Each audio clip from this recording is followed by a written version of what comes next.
Ruby, where do we begin? It's obviously a very, very emotional day. You've brought the curtain down on an unbelievable career.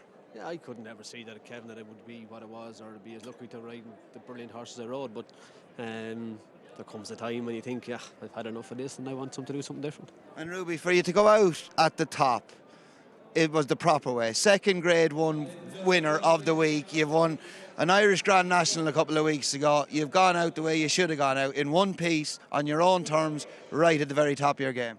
Yeah, look, I'm not much of a poker player, so I didn't fancy rolling the dice for tomorrow or Friday.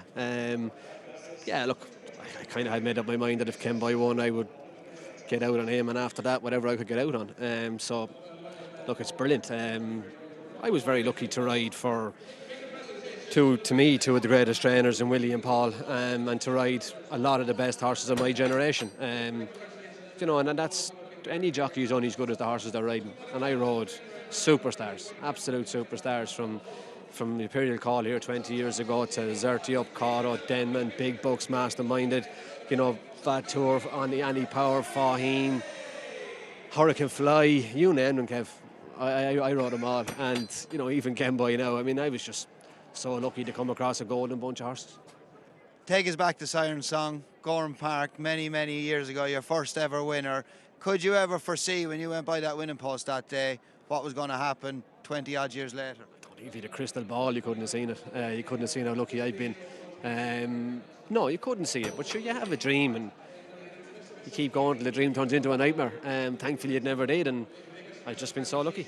Since you were a kid, you've always been driven, determined, single-minded. You always wanted to be a jockey, knocking around them ponies from word go. It was always your ambition. It's the only thing you ever wanted. Yeah, it is. And I got to live that dream, and I did it for 24 or 5 odd years, but now it's time to do something different. And I want to do something different, and I'm looking forward to doing something different. I'm lucky to work for RTV and the Irish Examiner and Paddy Power, and I will continue to do so and expand on that, and that's the future for me.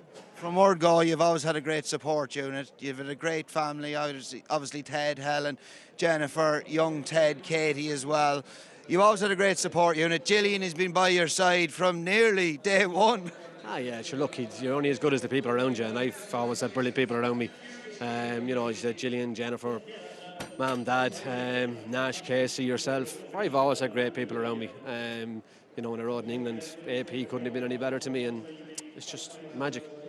And Ruby, everybody always wondered, how did you juggle between Paul Nicholls and Willie Mullins so successfully over a long, long period of time? Obviously you had the ammunition to ride, but mentally and physically it must have been very draining. All the travelling, I know it was worth it, but it must have been very hard on you and family life as well.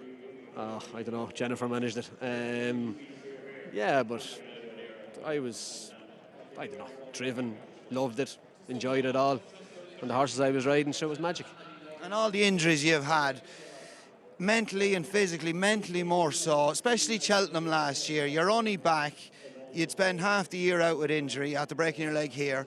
You're back 2 weeks, you break a leg. Did you lie at the back of that fence saying, is this worth it? I can't take this anymore. Did that ever occur to you at any stage when you were injured? No, I lay there thinking this ain't the way I'm going to finish. I'll be back, and that was my goal, get back and get out in one piece. What does the future hold for our Walsh? I'm going to probably rob a good bit of your work and put you on the bread line. Don't do that, will you please? No, that's what it holds. I mean, as I said, between the Examiner, Racing TV and Paddy Power, I've had great people around me, and I will hopefully continue to expand on those connections, Kevin. And when did you decide to retire? When did you plan this was going to be the week you were going to give up? Probably last summer.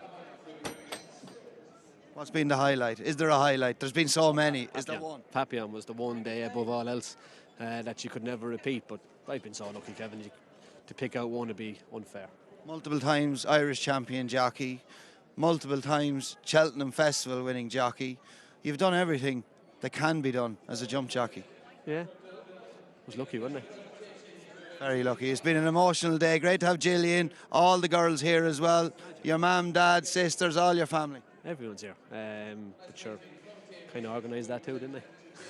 Ruby, it's been an absolute pleasure. You've given us all some thrills. Well, thank you. Cheers.